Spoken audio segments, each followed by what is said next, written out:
Tuhan bersamamu dan bersama rohmu. Inilah Injil suci menurut Santo Matius. Dimuliakanlah Tuhan. Sekali peristiwa datanglah murid-murid dan bertanya kepada Yesus, "Siapakah yang terbesar dalam kerajaan surga?" Maka Yesus memanggil seorang anak kecil dan menempatkannya di tengah-tengah mereka lalu berkata, "Aku berkata kepadamu, sungguh jika kalian tidak bertobat dan menjadi seperti anak kecil ini, kalian tidak akan masuk ke dalam kerajaan surga. Sedangkan barang siapa merendahkan diri dan menjadi seperti anak kecil ini, dialah yang terbesar dalam kerajaan surga. Dan barang siapa menyambut seorang anak kecil seperti ini dalam namaku, ia menyambut aku. Ingatlah, jangan menganggap rendah seorang pun dari anak-anak kecil ini. Karena aku berkata kepadamu, malaikat-malaikat mereka di surga selalu memandang wajah Bapa-Ku yang di surga." Lalu Yesus bersabda lagi, "Bagaimana pendapatmu jika seseorang mempunyai 100 ekor domba dan seekor di antaranya sesat? Tidakkah ia akan meninggalkan yang 99 ekor di pegunungan lalu pergi mencari yang sesat itu? Dan aku berkata kepadamu, sungguh jika ia berhasil menemukannya, lebih besarlah kegembiraannya atas yang seekor itu daripada atas yang ke-99 ekor yang tidak sesat. Demikian pula Bapa-Mu yang di surga tidak menghendaki seorang pun dari anak-anak ini hilang." Demikianlah sabda Tuhan. Terpujilah Kristus. Bapak, Ibu, saudara-saudari yang dikasihi Tuhan, dalam berkomunikasi dari waktu ke waktu atau dari hari ke hari, kita seringkali membicarakan sesuatu dari jarak jauh dan juga dari jarak dekat. Jarak jauh dan dekat itu bisa ditentukan oleh waktu, oleh tempat atau lokasi, oleh budaya, oleh tradisi, oleh kultur, oleh sejarah, oleh bahasa, oleh teks.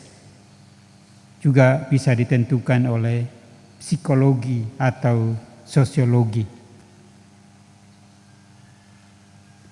Para murid bertanya kepada Yesus tentang siapa yang terbesar dalam kerajaan surga. Yesus mungkin jawabannya tidak lurus seperti yang kita dengarkan dalam teks ini. Tapi dia mungkin mengatakan, jangan dulu berpikir jauh tentang itu. Pikirlah yang sekarang yang Anda hadapi, yang paling dekat. Sekarang saja Anda adalah budak yang rangkap, budak dosa, dan juga budak untuk penjajah. Lalu sekarang kamu sibuk membicarakan posisi terbesar dalam kerajaan surga. Ya, di zaman Yesus Palestina itu kehidupan sosial di Palestina itu mirip seperti anak kecil. Tidak ada hak apa-apa. Eksistensi mereka juga ditentukan oleh penguasa, oleh penjajah. Dan segala sesuatu bergantung kepada penguasa. Lalu ngapain berbicara tentang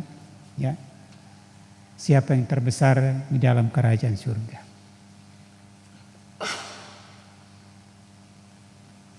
Yesus menanggapi pertanyaan itu dengan menempatkan seorang anak kecil di tengah-tengah mereka dan berkata kepada mereka, Jika Anda tidak bertobat dan menjadi seperti anak kecil ini, Anda tidak berhak atau tidak akan masuk ke dalam kerajaan surga.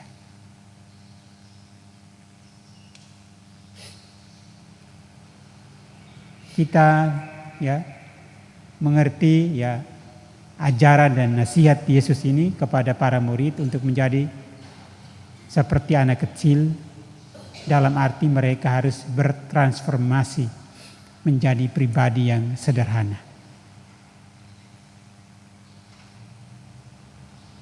Anak kecil adalah gambaran pribadi yang pasrah, yang tidak berdaya, yang selalu bergantung pada orang lain.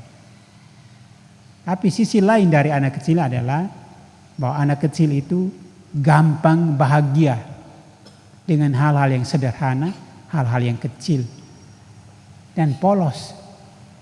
Kegembiraan itu tidak merupakan suatu rekayasa, tapi tulus, ikhlas, apa adanya. Tidak seperti orang dewasa, segala sesuatu dimanipulasi atau rekayasa. Dan salah satu aspek yang terdalam dari anak-anak kecil, mereka memiliki hati yang bersih, yang jujur, yang tulus.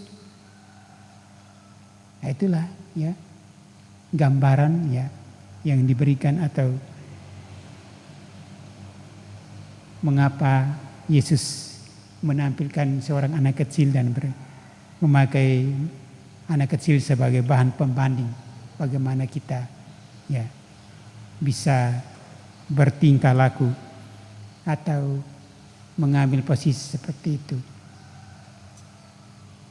Memiliki hati nurani yang bersih, yang jujur, yang tulus adalah gambaran pertobatan. Kalau kita bertobat, kita akan mengalami sukacita. Sukacita yang murni, yang bukan dibuat-buat. Karena itu menjadi anak kecil bukan berarti kita harus bersikap seperti anak kecil, apalagi kekanak-kanakan, bukan.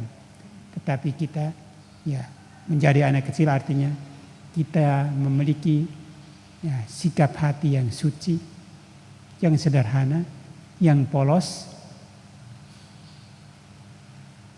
dan tidak ambisius, tidak rakus yang berujung pada terperangkap dalam ketamakan. Dan menjadi besar bukan berarti ditentukan oleh posisi, jabatan, fungsi sosial. Tapi menjadi besar dalam arti kita juga perlu mengambil sikap rendah hati, peduli, siap melayani dan mendengarkan orang lain. Itu artinya kita menyadari diri bahwa kita juga bergantung pada sesama kita, bergantung pada Allah. Dan jika ini sikap ini yang kita ambil, maka ada kemungkinan kita terbuka hati untuk merasakan kebaikan Tuhan dan berterima kasih kepada sesama kita. Tuhan memberkati kita.